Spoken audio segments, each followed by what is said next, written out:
Salam kenal dan salam sehat semuanya. Nama saya Muhammad Rizal Lubis, peserta Latsar tahun 2021 oleh BPSDM Provinsi Sumatera Utara.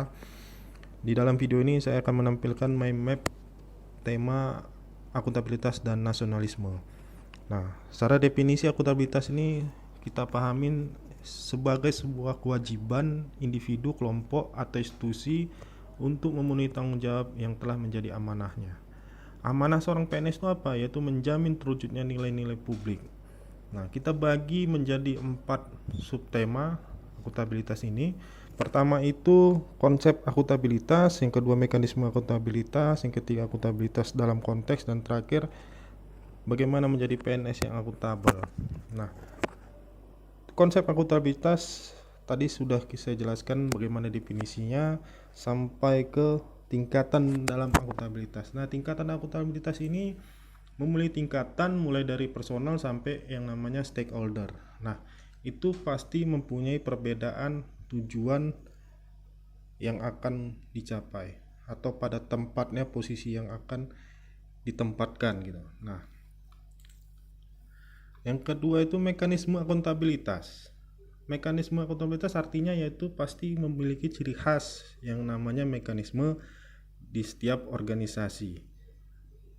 Nah, yang kedua, mekanisme akuntabilitas birokrasi Indonesia ini tidak akan terwujud apabila tidak ada alat akuntabilitas. Nah, alat akuntabilitas yang ada di Indonesia itu terkenal seperti namanya produk dokumen perencanaan di pemerintahan.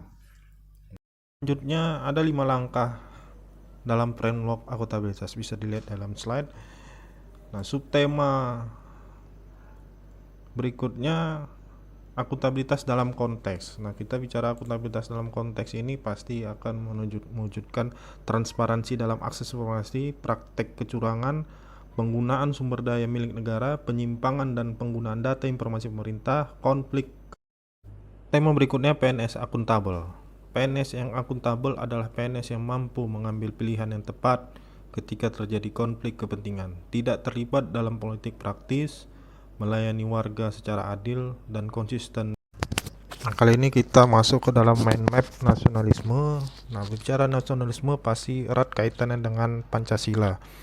Bagaimana seorang PNS bisa mampu mengaktualisasi sila demi sila ke dalam organisasi atau PD di tempat dia bekerja. Nah, bicara nasionalisme kita akan bicara tentang wawasan kebangsaan. Nah, secara definisi wawasan kebangsaan merupakan sudut pandang atau cara memandang yang mengandung kemampuan seseorang atau kelompok orang untuk memahami keberadaan jati dirinya sebagai suatu bangsa, juga dalam memandang dirinya dan bertingkah laku sesuai dengan falsafah hidup bangsanya, baik dalam di lingkungan internal maupun eksternal. Nah, nilai nasionalisme yang ada di pada ASN, yang pertama itu ASN sebagai pelayanan publik. ASN menjaga nilai-nilai nasionalisme, prinsip nasionalisme, ASN sebagai pembuat pelaksana kebijakan publik, ASN sebagai perekat dan pemersatu bangsa. Demikian mind map kedua tema ini. Sekian, terima kasih.